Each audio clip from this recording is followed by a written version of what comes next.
BJP যে স্বৈরাচারী দল, এ অভিযোগ দেশের রাজনীতিতে বারবার উঠেছে। এবার জগদীপ ধনখড়ের ইস্তফা নিয়েও সেই একই অভিযোগ মাথাচাড়া দিল রাজনৈতিক মহলে। বলা হচ্ছে ধনখড় মোটেও স্বাস্থ্যের কারণে পদত্যাগ করেননি। আসল কথা হলো মোদি ধনখড়কে চাননি বলে চেয়ার ছাড়তে হয়েছে তাকে।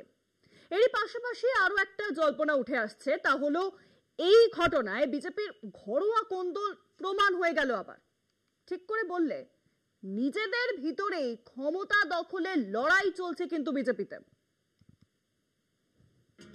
উপরাষ্ট্রপতি জগদীপ ধনখড়ের আচমকা পদত্যাগ ভারতীয় গণতন্ত্রের এক অভূতপূর্ব ঘটনা। স্বাস্থ্যের কারণ দেখিয়ে ইস্তফা দেন রাজ্যসভার দায়িত্বপ্রাপ্ত চেয়ারম্যান। বাদল অধিবেশনের প্রথম দিন এই পদত্যাগের ঘটনা বিরোধীদের হতবাক করে দেয়।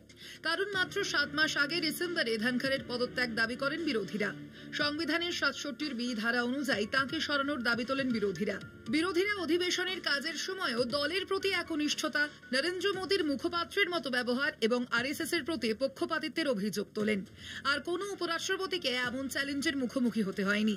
যদিও বিরোধীদের সেই দাবি তৎক্ষণাৎ খারিজ করেন রাজ্যসভার ডেপুটি চেয়ারম্যান হরিবংশ।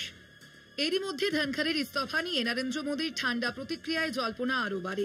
সমাজ মাধ্যমের পোস্টে মোদী বলেন, বিভিন্ন ক্ষেত্রে ধনখড়কে দেশ সেবার সুবিধা দেওয়া হয়েছে। পুরো পোস্টে মোদীর মনোভাবে অনেকটাই বুঝিয়ে দেওয়া হয় তিনি বা তাঁর সরকারের ভরসা হারিয়েছেন ধনখড়। তাঁর চলে যাওয়ায় খুশি হয়েছেন মোদী। ধনখড় এবং বিজেপি নেতৃত্বের বেশ কিছু ব্যবহারে আগেই এই পদত্যাগের ইঙ্গিত মিলেছিল।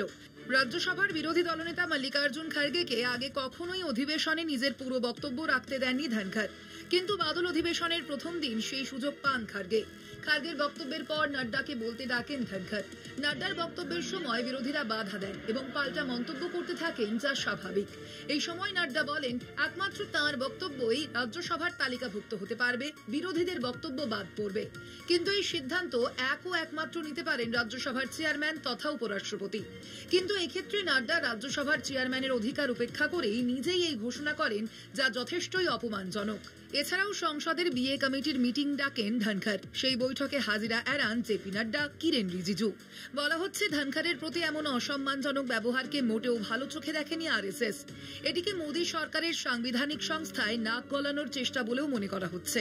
অনেকেই আবার একে বিজেপির ভিতরে ক্ষমতা দখলের লড়াই হিসেবে দেখতে চাইছেন। কলকাতা টিভি।